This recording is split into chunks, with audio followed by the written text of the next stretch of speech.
Hello Odisha आज हेउछि 8 जुलाई बुधवार दिन चाल जानिबा आजिर केतोटी देश विदेशर गुरुत्वपूर्ण खबर। गोटिए लघुचापर दुर्दशा सरिनी आसुछि आउ गोटिए लघुचाप। विभिन्न पाणीपाग मॉडेलर आकलन अनुसार जुलाई 12 रु 15 मध्यरे ओडिशारे हेबो प्रबल वर्षा। बंगोपसागर रे आउ एक लघुचापर संभावना रहिछि। बंगोपसागर उत्तर पश्चिम अंचल रे एक लघुचाप क्षेत्र सृष्टि होई ओडिशारे व्यापक वर्षा कराइपारे। जुलाई 14 रे सर्वाधिक वर्षा हेबार आशंका रहिछि। विशेषकरी ओडिशार उत्तर और उपकूल जिल्लागुड़िक अतिमात्रारे प्रभावित होई पारंती। जदि लघुचाप शक्तिशाली हुए तेबे उपकूल उत्तर समेत दक्षिण ओडिशारे भी अति प्रबल वर्षा होई पारे।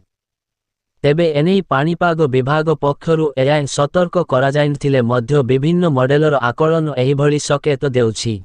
परवर्ती खबर केंद्र रेलमंत्री श्री अश्विनी वैष्णव घोषणा करिसंती जे उत्तर ओडिशा पाई एक नूतन ट्रेन सेवा प्रचलन कराजिबो, जहाँ समग्र राज्य रे रेल संयोगीकरण को आहुरी सुदृढ़ करिबो। उत्तर ओडिशा को रेल संयोगीकरण रे सुधार आनिबा पाई होइतिबा अनुरोधर उत्तर रे एही घोषणा कराजाइछि। मंत्री आश्वासना देइछंती जे जेपरी पश्चिम दक्षिण एवं उपकूल ओडिशा रे रेल सेवा को विस्तार कराजाइछि, सेहिपरि उत्तर ओडिशार संयोगीकरण आवश्यकता को पूरण करिबा पाई एक स्वतंत्र ट्रेन सेवा जोगाई दियाजिबो।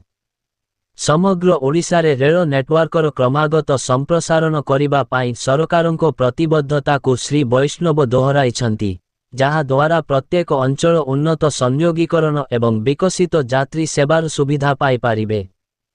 प्रधानमंत्री श्री नरेंद्र मोदी नेतृत्व रे ओडिशार समस्त अंचल रे रेल संयोगीकरण को सुदृढ़ करी एवं यात्री मानक यात्रा को सुगम करी आंचलिक विकास रे संतुलन रक्षा करिबा पाई सरकारक प्रतिबद्धता को प्रतिफलित करुछि।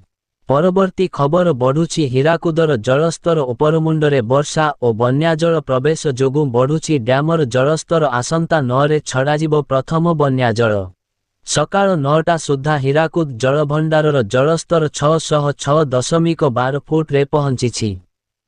जलस्तर धीरे धीरे वृद्धि पाउथिबा बेले उपरमुंडरु प्रति सेकेंडरे हाराहारी 1,79,812 क्यूसेक पानी जलभंडार को प्रवेश करुछि।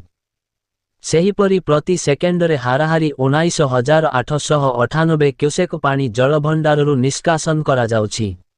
9 तारीख सकाळ 11टारे डैमर गेट खोलाजिबाकु थिबा बेले एहा पूर्वरु आरंभ होइछि सचेतनता प्रचार। महानदी भितरकु केही नहिबा, नदी पठारे गृहपालित पशु न छाड़िबा एवं सुरक्षित दूरता बजाय रखिबा पाई डाकबाजी जंत्र माध्यमरे लोकंकु सचेतन करा जाउछि।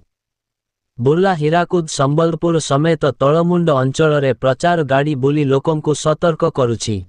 परवर्ती खबर दलाल मुक्त हेबो जमी पंजीकरण कार्यालय। एणिकी जमी किना बिकारे हेबो नाही कैशर व्यवहार।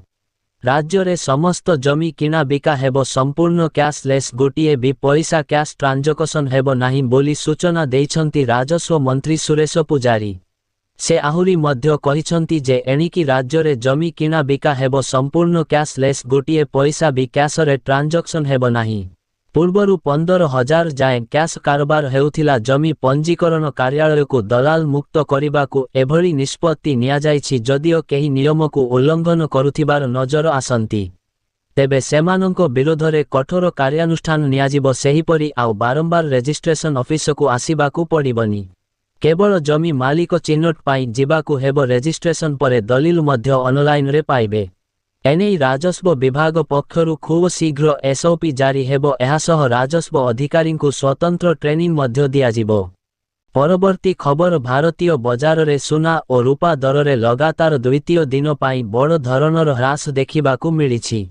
मल्टी कमोडिटी एक्सचेंज रे कारोबार आरंभ हेबा मात्रे उभयर दर खसीथिला। मंगलवार दिन 1 किलोग्राम रूपा दर रे हठात 5,296 टंकार ह्रास घटी एहा 2,30,803 टंकार स्तर को खसी आसीछि।